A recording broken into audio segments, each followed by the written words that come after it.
So I never decided to make movies, it just happened. And it's only after the third film that I said, well, I think I'm a filmmaker. It was not something that I controlled, in fact. I was living in Switzerland, and I was a teacher, teaching to adolescents who didn't want to study at all. And I thought that to bring video and photo in the way to teach them would help them to be more interested.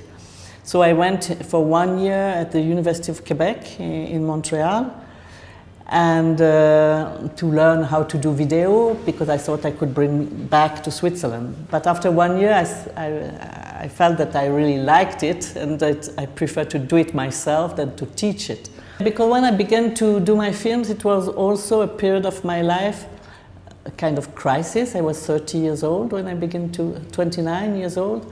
And I had a lot of questions about identity and bisexuality and all these kind of things. And so all my first films were about talking about that, because when you begin to do films, you want to talk something more personal. You know, we are still fighting to have more place in the industry.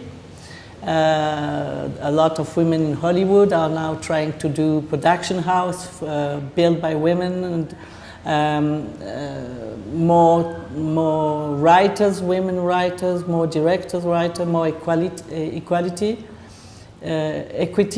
between men and women. This is still, and now it's like almost 30 years that I'm doing film, and it changed, but it changed so little change, you know.